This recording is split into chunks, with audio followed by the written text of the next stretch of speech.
Right, so in this tutorial, I'm going to be talking to you guys about blending modes, but more specifically, the ones that I commonly use. There's a lot of them, but I just want to focus on the stuff that I know will be in your toolkit 99% of the time. And the rest of them you can look into, but I think it's more creative stuff that you really won't be using as much as these ones, which are way more common. I'm just going to describe a few of them quickly so that you guys have a basic understanding of what it is. I use the add and screen blending mode a lot of the time, and these modes mostly help brighten up things and blend light into the footage. I'd say it's pretty much good for things like energy effect, lights, glows, fire, magic, like laser effects, like anything that's consistent with light. But when I work with fire, I tend to use the add blending mode. I highly suggest you get used to doing that more than not, but you can also use the screen blending mode. You'll figure out when you need to do that or if not. I also use the multiply quite a bit, and this mode helps blend darkness and the shadows into your footage. It's also really good at taking anything that's white out of footage too. And think about it like the white disappears because the white adds no darkness. So that's really what it does for you. And overlay and soft light I use especially a lot in color grading, but these modes help blend contrast and texture into footage. And like I said, it's just really good for like cinematic color grading, like retouching skin, subtle textures, soft contrast, like moody kind of stuff when you're making adjustments. But let me give you guys a few examples of how this actually works using this footage. To get to your blending mode, you actually want to click your clip and then right click it and then go to where it says blending mode here, and you're going to see a list of options over here.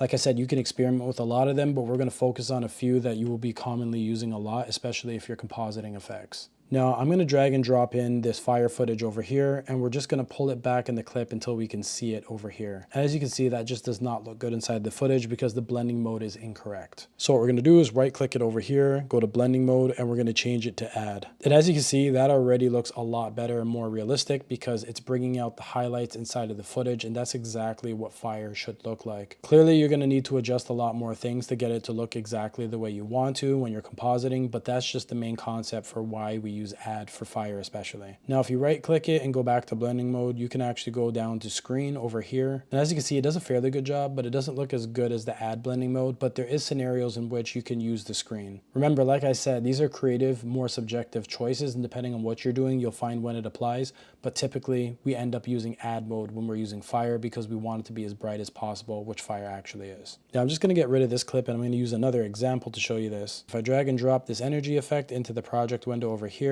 and I move it to around where I want it to be, let's say somewhere over here, I'm going to lower the exposure of this a tad bit just to make it easier for you guys to see. As you can see, we have this energy clip inside of here, and it looks good, but it doesn't look great. So we're going to go over to here, and we're going to right click that footage again, go to your blending mode and change it to add. And as you can see, this energy effect is looking a lot better, but because it's in a highlight spot over here, if we bring it around to this area, you can see exactly what it's doing inside of the footage. Like I said, energy especially, you want to use the add blending mode, but I also use screen a majority of the time too. And if we go here and press screen, you see it's the same thing, it's just not as bright because it controls the values a little differently. And if you bring it back to the hand, you could see where something like this can work in different scenarios, but there's so many different ways that you can work on this when compositing. Like I said, I'm showing the concept of why we use these effects and when we use them. Now to show you how multiply works, I'm going to bring in this image over here, and you can see there's a lot of white on it. I'm going to hit S here to get the scale button, and we're just going to increase our scale over here, and then we're just going to press S again to get rid of it. And as you can see, we have a whole bunch of white inside the image, and we probably would not want that to be in there. We'd want to extract it from that background to make sure we have only these images. A good way to do this is by changing the blending mode to multiply. So we're going to right click this over here, go to blending mode, and we're going to select multiply over here.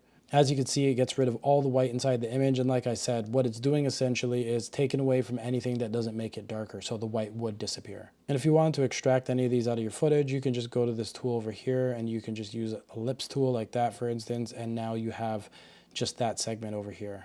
But remember, if something behind it's brighter, it's going to brighten the image, and as you can see, it's doing that. And there's many use cases for this when I'm doing visual effects, but like I said, there's going to be so many different projects you're working on where you'll figure out how to use this creatively. This is just to show you what this effect does and how it actually works. Now, the last blending mode I was talking to you guys about was soft light, and this works in a different way, so I'll add it to an adjustment layer to show you exactly what it does. So if I add a curves effect to this adjustment layer, for instance, and then I pull this down, let's say like this, and just add some contrast to the scene. On this adjustment layer, I could right click and change its blending mode to something like soft light. And as you can see, it affected my image by making it more contrasty and whatnot. And if I turn this on and off, you can see exactly what it's doing to my footage. This is a really great technique that you could use when you're color grading things a certain way. So what you could do is do something like this, where you just get a mask and you draw it around a certain area. And as you can see, that's a little too rough on the image. So if we hit M twice on that adjustment layer to bring up our mask settings, you can see the mask feather over here, and we're just going to increase that to maybe something like 250. Now you can see the line in between here is feathered out more, but it gives you an idea of what this effect is actually doing on the image over here. And you can keep feathering it out more and more to make it softer, but these are little subtle effects you can use in color grading to really make your image pop. It could be used for a lot of other things, but this is typically the way that I would use it in certain scenarios so that I can try and make it look a little more creative. And if you go to this same layer over here, you right click it, go to your blending mode, and you change that to overlay instead. You can see it's doing the same thing, but it's a lot more harsh. So the overlay I use a lot, especially for things like effects on the ground and stuff too, which I can show you. So one way I use overlay a lot is by blending in things like cracks or something inside of the ground or different areas on walls and stuff. So a good way to show this is by getting this asset from Footage Crate and dragging, dropping it inside of this scene. And this is just a little ground crack over here. And if I right click this, go to my blending mode, and I change that to overlay, you can see already what it's doing, and this is blending this in beautifully into the scene. And the cool thing about this blending mode is that the highlights will pop more, but the shadows deepen even more, and that's what really helps blend it into the scene. And I use this a lot, like I said, for ground cracks and certain things on walls or different places for textures. But overlay is a really good blending mode that you'll find yourself using a lot, especially if you're trying to blend stuff in creatively. But yeah, these are the main blending modes I use and how I use them a lot of the time. There is a lot more I can teach you, but like I said, even in my journey, these are the ones that are used the most. I hope this provides some kind of help to you guys, and I will see you on the next one.